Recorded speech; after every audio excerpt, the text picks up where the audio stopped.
मौसमियाती तब्दीली की क्या मेन वजूहात हैं जो अब तक सामने आई हैं? जी बहुत शुक्रिया फ़रज़ाना। बिल्कुल ये बहुत ही अहम टॉपिक है और आजकल जब इस वक्त हम बात कर रहे हैं तो हमने इस हफ़्ते देखा कि हीट वेव कितनी शदीद थी।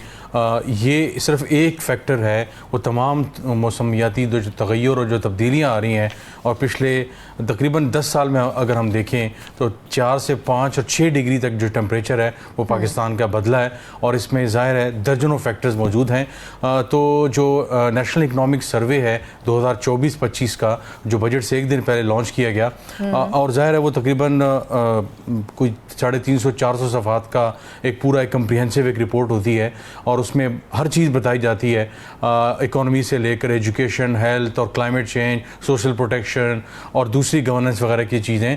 लेकिन जो क्लाइमेट चेंज का चैप्टर है और मैं हैरान हूँ कि हम अब तक शायद मीडिया ने उस तरह हाईलाइट नहीं किया, उसकी वजह शायद हमारी तरजीहात में ओवरऑल नहीं होता क्योंकि शायद और तरजीहात होती हैं। लेकिन ये टॉपिक जितना इंपॉर्टेंट है, जैसे मैंने कहा कि हीट वेव कितनी ज़्यादा हो रही है और आज हम उस पूरी रिपोर्ट का जायज़ा लेंगे जिसमें बताया गया है कि जिस तरह आपने शुरू में कहा कि 1980 से तकरीबन जो 2024 तक ये जो साल बनते हैं तकरीबन को 3 दिहाइयाँ बनती हैं। इन 3 दिहाइयों में पाकिस्तान को तकरीबन कुल मिलाकर 36 अरब डॉलर का नुकसान हुआ है। अच्छा। सिर्फ मौसमियाती तब्दीली के जो नुकसानात हैं उसकी वजह से, और जो जानी नुकसान है वो अच्छा खासा है, इससे ज़्यादा है। और तकरीबन अगर ओवरऑल बात की जाए 1980 लेकर 2024 तक तो 2741 लोग अब तक जो हैं वो अपनी जानों से हाथ धो बैठे हैं। इन तमाम मामलात में चाहे वो हीट वेव है, चाहे वो ज़लज़ले हैं, चाहे वो साइक्लोन्स हैं, चाहे वो लैंड स्लाइडिंग है, इसके अलावा जो ग्लेशियर वगैरह पिघल रहे हैं, इसके वो अलावा है सैलाब ने जो 2009-10 में तबाही मचाई, फिर 2022 में जो सैलाब आए उसने जो तबाही मचाई। तो इसकी एक पूरी कम्प्रिहेंसिव डिटेल रिपोर्ट जो फाइनेंस डिवीज़न की जो रिस्क रिपोर्ट होती है, रिस्क फैक्टर रिपोर्ट, उसके अंदर तफसील से लिखा गया है और इसका रेफरेंस इस रिपोर्ट में शामिल है। और इसमें तकरीबन जो है कोई 8 से 10 के करीब ऐसे जो एपिडेमिक्स कह लें या डिज़ास्टर्स कह लें जो सिर्फ जो मौसमियाती तब्दीली है उसकी वजह से हुए हैं। और जैसे मैंने कहा कि 36 अरब डॉलर का नुकसान हुआ है पाकिस्तान को अब तक। अब अंदाज़ा लगाएं, हम 1 से 2 और 4 अरब डॉलर के लिए कभी वर्ल्ड बैंक को देख रहे हैं, कभी IMF को देख रहे हैं। तो अगर हम मौसमियाती तब्दीली को संजीदगी से लें तो हम इस वक्त जो डैमेज हो चुका है 36 अरब डॉलर, शायद आने वाले चंद सालों में ये 72 जो है वो डबल हो जाए, वहाँ तक जा सकता है। लेकिन इसको कैसे रोका जा सकता है वो आगे जो हम जाके इस पे बहस करेंगे। लेकिन फिल वक्त हम उन नंबर्स का आपको बता दें कि वो कौन कौन से नंबर हैं।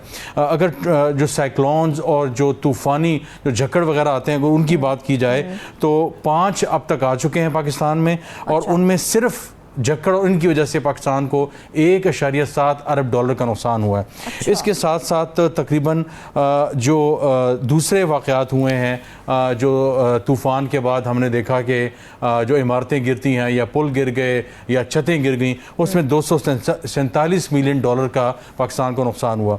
इसके साथ साथ 2010 से लेकर 14 तक 11 इवेंट्स ऐसे हुए जिसमें पाकिस्तान को तकरीबन और 2010 का सैलाब अगर मिला लिया जाए जिसमें 2 करोड़ लोग मुतासिर हुए और तकरीबन 855 अरब रुपए का पाकिस्तान को नुकसान हुआ। अगर ओवरऑल बात करें तो अब तक में मौसमियाती तब्दीली की वजह से, मौसमियाती तब्दीली के बायस कितने लोग मुतासिर हो चुके हैं?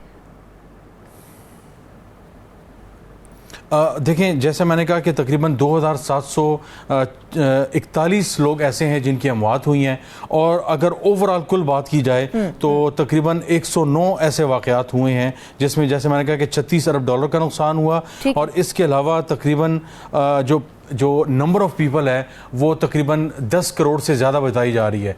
तो 10 से 15 करोड़ मतलब 24 करोड़ की आबादी है पाकिस्तान की। और जाहिर है ये ओवर द जो 3 डेकेड्स है ये सारा कुछ हुआ है, तो उसमें 10 करोड़ से ज़्यादा लोग मुतासिर हो रहे हैं। आप इससे अंदाज़ा लगाएं कि निस्फ आबादी आपकी क्लाइमेट चेंज से मुतासिर हो रही है। और ये क्लाइमेट चेंज हिमालय के पहाड़ों से जो है खंजराब की साइड से शुरू होती है और गिलगित कर्दू से शुरू होती है और ये कराची तक जाता है। हम देखते हैं कि कराची भी इससे मुतासर होता रहा, लाहौर, पेशावर, खैबर पख्तूनख्वा के बहुत से इलाके, पंजाब के बहुत से इलाके, बलूचिस्तान में हमने देखा 2010 में क्या हुआ।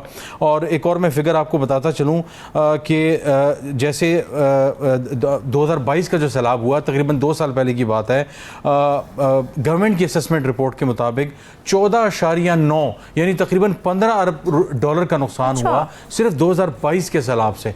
तो अब इससे अंदाजा लगाएं तकरीबन ये निस्फ बनता है जो टोटल जो 34 या 36 अरब डॉलर बनता है। तो ये फिगर जो है एक से एक हैरान कुन फिगर हैं, और ये रियासत पाकिस्तान के वो फिगर्स हैं जो पाकिस्तान ने खुद रिलीज किए हैं। तो क्या वजह है रियाज, हमें इतने ज्यादा जो है वो नुकसानात का भी सामना है, तो क्या वजह है कि मौसमियाती तब्दीलियों से जो असरात होते हैं वो हमारी तरजीहात में क्यों शामिल नहीं है?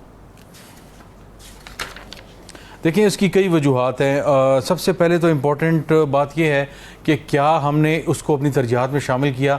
हमने चंद साल पहले देखा कि जो बानी पीटीआई थे उन्होंने बिलियन ट्री सुनामी स्टार्ट किया बहुत से इलाकों में। ज़ाहिर उसमें कुछ मसाइल भी आए। शुरू में पाकिस्तान में पहली बार ये प्रोजेक्ट शुरू किया जा रहा था तो उसमें फाइनेंशियल जो है रेगुलेटरीज और दूसरी चीज़ें तो आई, लेकिन एक ऐसा इम्पैक्ट था कि मैं ऐसे बहुत से लोगों को पर्सनली जानता हूँ जो बाकायदा इस प्रोसेस का हिस्सा थे और बाकायदा कॉन्ट्रैक्टर थे, चीज़ें दरख्त वगैरह पौधे लेते थे, उनको बड़ा करके फिर आगे फैलाते थे, और पूरा एक मतलब एक सिलसिला था। उस तरह का ग्रीन इनिशिएटिव पिछले बजट में शामिल किया गया था, यानी उसको ग्रीन इनिशिएटिव का नाम रखा गया, उसका नाम बदल के बिलियन ट्री सुनामी से, चलिए अच्छी बात है। लेकिन इस बजट में इस हवाले से कोई खास इनिशिएटिव जो है वो नहीं रखा गया। इस्लामाबाद जैसे शहर में जो मरी से चंद किलोमीटर के फासले पे हो सका है रियाज, ऐलान तो कर दिया गया था लेकिन बिल्कुल नहीं हो सका, बिल्कुल नहीं हुआ था।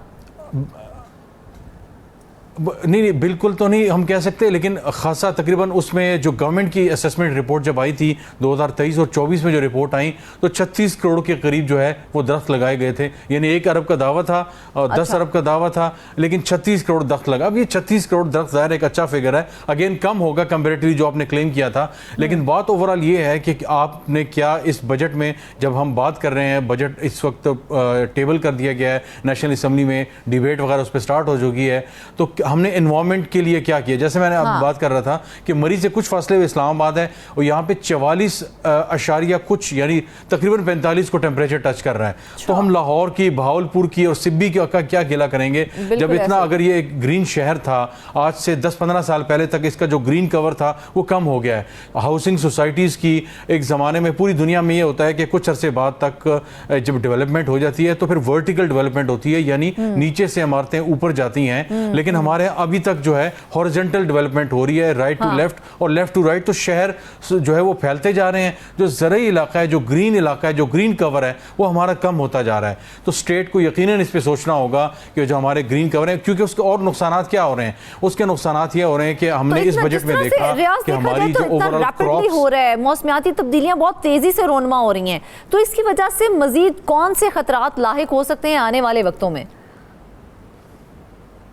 देखिए, सबसे अहम ख़तरा तो हमने देखा कि जब ये इकनॉमिक सर्वे आया और इसमें जो एग्रीकल्चर के फिगर आए वो बहुत परेशान कुन थे, और वो फिगर ये थे कि तकरीबन हमारी अगर आप देखें हमारा जो नेशनल एम्बलम है गवर्नमेंट ऑफ पाकिस्तान का, उसके अंदर 4 फसलें हैं जिसके अंदर जो है वो जियूट भी है, जिससे जो बांग्लादेश हमारे साथ था तो हम वो बनाते थे, वो उससे बोरियां वगैरह बनती हैं और वो इस्तेमाल होता है मुख्तलिफ जगहों पर। तो उसके अलावा जो 3 फसलें हैं, मकई है, जौ है, गंदम है, वो 3 फसलें, 1-2 चावल और कॉटन अगर मिला लें, वो तमाम के तमाम फसलें इस साल जो है वो हमारी जो ग्रोथ थी वो मनफी कुछ में रही, 13 अब ये बहुत परेशान कौन है, बहुत कमी देखी गई है। और हमने देखा कि गंदम की मिसमैनेजमेंट हुई। हम ज़रूरी मुल्क हैं जिसका 50 से 60% जो इन्हिसार है वो हमारा एग्रीकल्चर पे है। लेकिन दूसरी तरफ हम देखें कि एग्रीकल्चर के लिए हम देख लें कि कॉटन पूरी दुनिया में हमारा कॉटन की जो हौजरी की जो चीज़ें होती हैं वो हम जो बाहर भेजते हैं वो अब श्रिंक होती जा रही हैं, क्योंकि हमारे यहाँ कॉटन नहीं बन रहा। हमारा कॉटन दुनिया के जो है वो अच्छे तरीन कॉटन में शुमार होता था, तो कल्टीवेशन जो है वो कम होती जा रही है। इसके साथ साथ जो लैंड का जो मैस है वो भी कम होता जा रहा है। क्यों कम होता जा रहा है? क्योंकि आपने जो इंसेंटिवाइज करना था, किसान को आपने सपोर्ट करना था, वो गंदम की सपोर्ट प्राइस हो जाए, वो आपने IMF के कहने पे बंद कर दी। लेकिन इसके अलावा और बहुत से तरीके हो सकते हैं, आपने खाद महंगी कर दी, दूसरी चीज़ें महंगी कर दी। तो ये ग्रीन इनिशिएटिव जो होते हैं, या आपने क्लाइमेट चेंज को अगर कंट्रोल करना है, तो सिर्फ ये नहीं है कि पहाड़ों पे बर्फ ना पिघले और आप दरख्त लगा दें। ये आपने जो आपका जो ग्रीन कवर होता है उसको बेहतर करना होता है, अपने किसान को प्रोटेक्ट करना है, ओवरऑल जो सारी फसलें हैं। फिर इसके अलावा पूरी दुनिया में ये होता है कि इनको स्टोरेज जो फैसिलिटीज होती हैं, यानी आपने गंदम तो पैदा कर ली, सारी के सारी गंदम तो पैदा आपने कर ली, आपने गंदम तो काट ली, लेकिन आप फौरी इस्तेमाल तो नहीं हो सकती, सारा साल इस्तेमाल करनी होती है। तो हमारे यहाँ ये होता है कि बड़े बड़े जो किसान और जो आड़ती होते हैं वो फिर इनको हुकूमत के गोदामों में जो है वो जमा करवाते हैं कुछ पैसों के एवज, सारा कुछ। हमारे यहाँ इस तरह का निज़ाम नहीं, और आए दिन हम सिंध से वीडियोस और इस तरह की चीज़ें देखते रहते हैं, मुल्क के मुख्तलिफ हिस्सों में भी होती हैं, जिसमें हम देखते हैं कि जो हमारे यहाँ गंदम को या इस तरह की चीज़ों को स्टॉक करने का जो हमारे पास सिस्टम है वो नहीं है। तो हम फिर पता चलता है यूक्रेन से गंदम मंगा रहे हैं और अच्छी खासी 3-4 गुना ज़्यादा महंगी गंदम मंगवा रहे हैं।